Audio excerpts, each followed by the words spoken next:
Alright, so we have our Raspberry Pi, and before you do anything, you need to format the SD card and install Noobs, and we've already done that.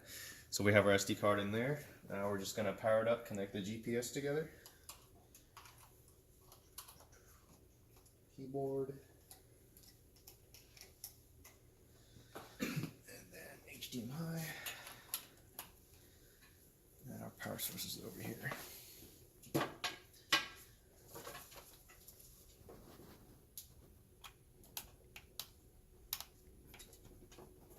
Alright, so that should be all good. Let's power up.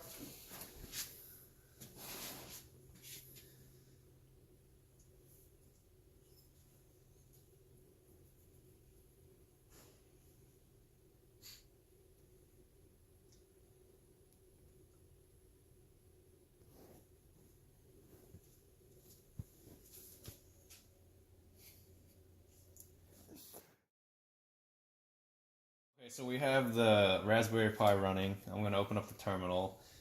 We used Dr. McAlpine's instructions and downloaded all of his files and installed everything into the Raspberry Pi, so it should all be ready to go. We can test the GPS right now by just doing C GPS. And we have GPS reading. And then we can also do the test the connection for the OBD.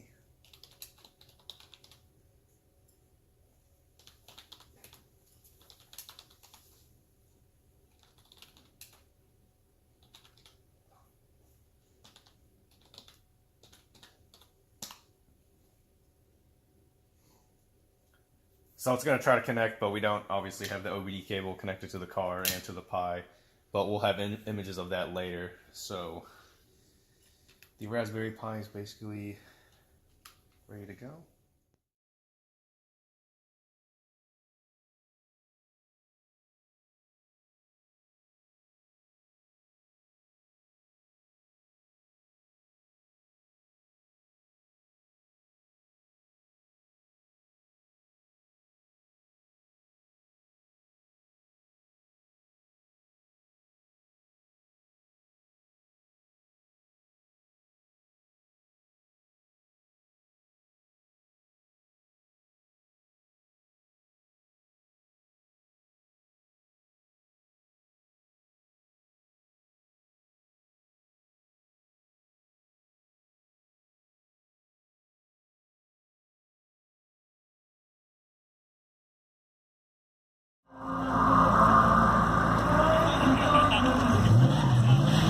Baik, lambat pada sikap lambat apa ini.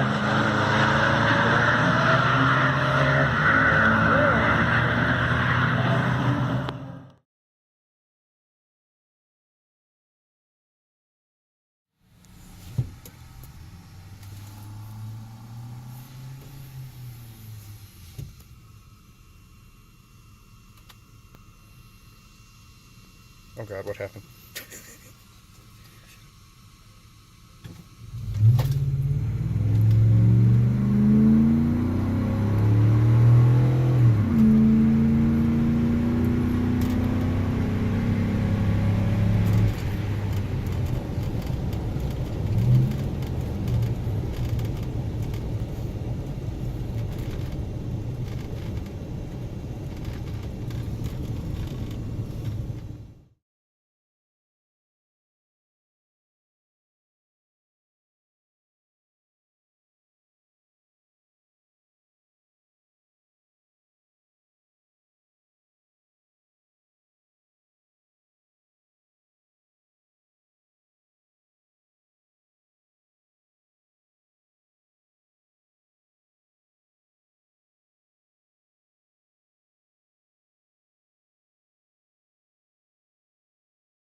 So we did the C GPS function again to pull up our GPS data live from the logger.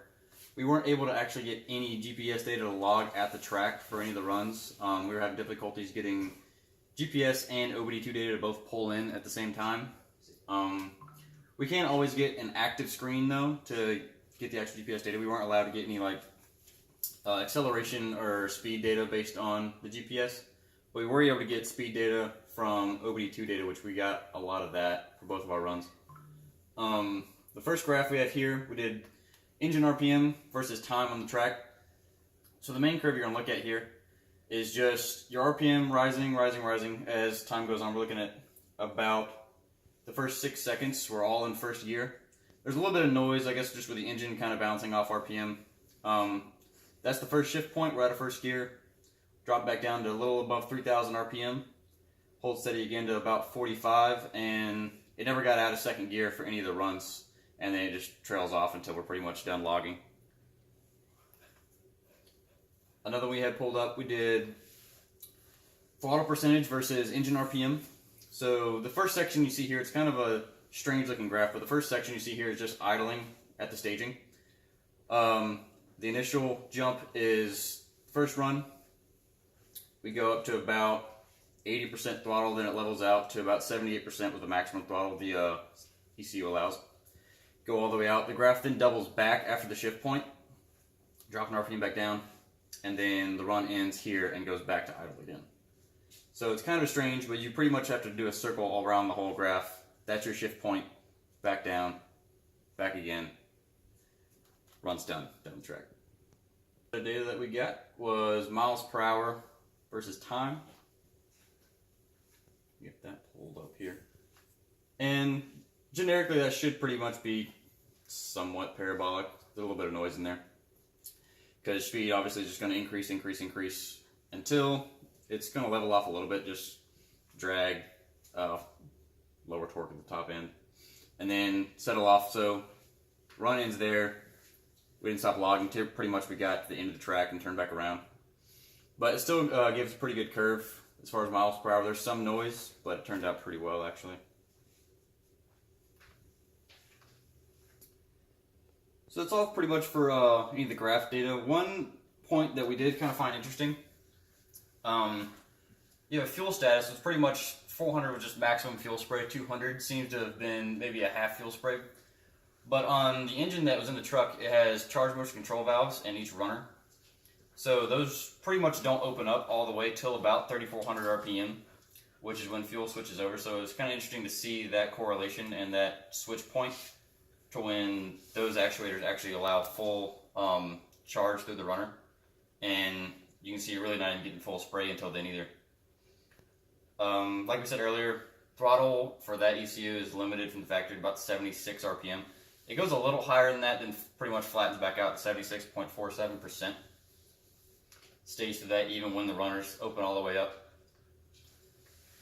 But it was just worth noting that the fuel mapping and the runners pretty much correlate to right around 3,400 RPM, which was physically noticeable too in the run. The truck pulled a lot harder once you hit about 3,500 RPM compared to the bottom end.